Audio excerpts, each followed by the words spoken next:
Welcome back to Chapter 13 of our Fire Emblem Engage low-tier LTC. After many chapters of immense grinding and pure, relentless greed, Anna's training arc starts to pay dividends, as she will be our main boss killer for one of the hardest maps in the game. In preparation for this map, we gave her Lin Bolaganone +1 and Lilina S-Ring for much needed extra damage, accuracy, speed, and crit rate. But even with the weight reduction of the Lin engrave, Anna needs build +4, speed +3, and a speed +4 meal to double the bosses of this map. On top of needing high stats to deal with the bosses, Anna needs a lot of mobility. Thus we get our first usage out of Warper Alcryst, who double warps her. Additionally, Anna will use rewarp to move herself further afterwards.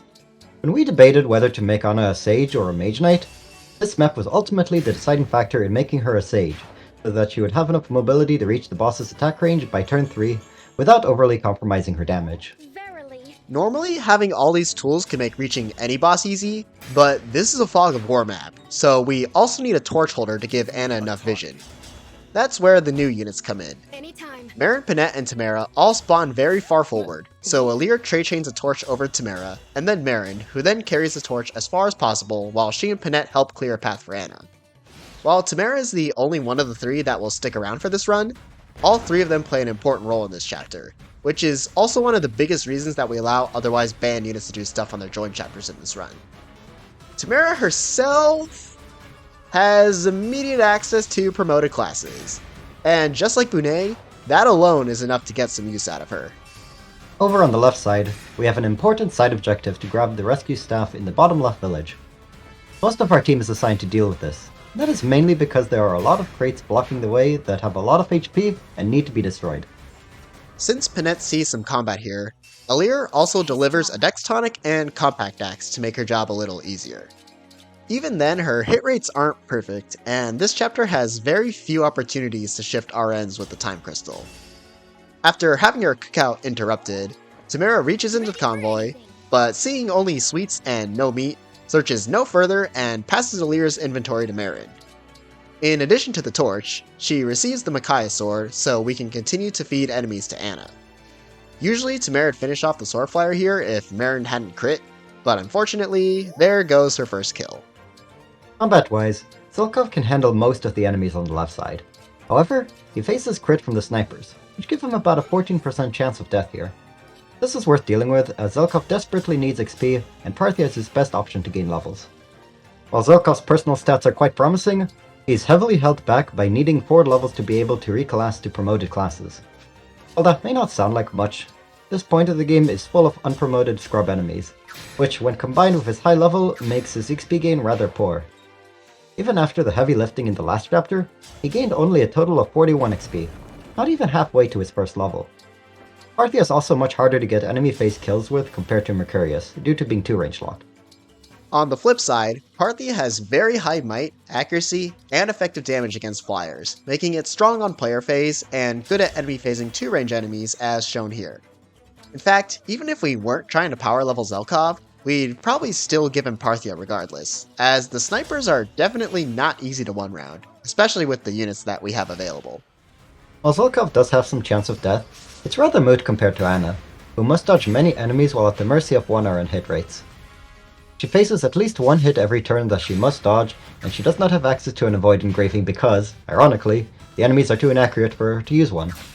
That, along with this map's restricted deployment limit, makes her survivability very low and hard to rig. At least Alear helps her survive with Physic, insofar as inheriting Staff Mastery 1 for extra healing. In hindsight, we could have given her a Magic Tonic to improve her healing output so that Anna could afford to dodge 1 less chain attack. We also could have given a Luck Tonic to Zelkov to improve his chance of survival as well, but man, we were really freaking broke at this point in the game. Perhaps you should have sold items from the Ancient Well after all. I refuse. Though I definitely could have given Parthia the dodge augment. Oops. Upset at Tamara's negligence, Alear reaches back into the convoy for the last item for delivery, the Iron Great Axe. While it isn't strictly necessary for the strategy, it does provide one of the few ways to change the RNG for the upcoming enemy phase, by letting the enemy Swordmaster attack first. Alear may not be an Awakening Griffin, but she's definitely Master Deliverer. Following that, Anna rewarps into the boss's aggro range and prepares for the worst. Going back to our discussion about Zelkov, there was some consideration for Fogado or even Lapis as our main physical carry instead of him. Their stats aren't quite as good, but they can immediately reclass to Wyvern for chapters like 14 or 16. But given how busy this chapter is, Fogado and Lapis probably wouldn't even be able to use Parthia anyway, since they're too busy doing more important things. You know, like breaking boxes. Zelkov, meanwhile, has little to contribute outside of combat. In other words, Zelkov being stuck in Thief works to his own personal benefit, as there's little opportunity cost in having him focus on self-improvement. These upcoming enemy phases are sketchy as all hell. Anna must dodge all the boss's attacks as well as the Steel Axe fighter. Given all the hits she must endure across turns 3 and 4, as well as starting with relatively low HP, she has about a 91% chance of death. Additionally, she must crit the Tomahawk boss, bringing the chance of failure all the way to 95%. Wait, can't she just finish him off next player phase? Technically, yes, but greed! Critting the boss on turn 3 gives her a chance to use the free staff on player phase, letting her squeeze out a bit more XP. She has increasingly high stat benchmarks to reach in the upcoming maps, so every little bit helps. Come on! I thought we'd be done with the whole greed thing now that she's actually a combat carry. Don't worry, this will be the last time. I promise. On the left side, Lapis kills the sword fighters and clears the way to the rescue house. She ends her turn just outside the attack range of a hidden longbow sniper. She does face a 6% chance of death if everything hits her, but again, it's nothing compared to Anna. Actually, does she need speed plus 1 equipped?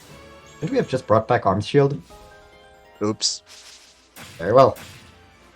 Lapis manages to hit level 5 and unlock Clear the Way for her troubles. Its uses are somewhat niche, but considering it's still one of the better class skills, I'm sure we can find a use for it somewhere. You say that like we didn't intentionally train Lapis for it this entire time. Hey, not entirely. The stats will still help. Trust. Meanwhile, Alear will chip down the Tomahawk boss with Astra Storm, so thankfully we don't have to rig a second crit. She ends her turn in range of a flyer that could easily kill her, but for some reason, they target Anna anyway.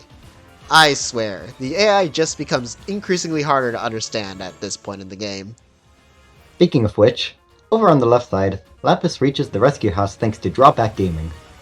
She ends her turn in range of a longbow sniper, who can definitely one-shot her, but for some reason they go after Bunet instead.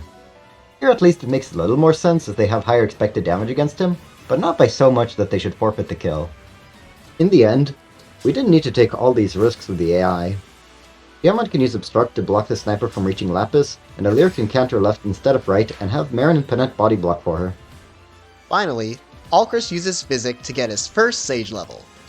Perhaps as expected, it's quite underwhelming, gaining only HP. But hey, we saw Etier get an important HP only level earlier. Who's to say it can't happen again for the other early game archer? Tamara also attacks the flyer to use Ike so we can polish his ring later. That desperate, huh? You don't know the half of it. Once again on enemy phase, Anna must dodge all the boss's attacks as well as the flyer. She easily kills them all on counter and ends the map in 4 turns.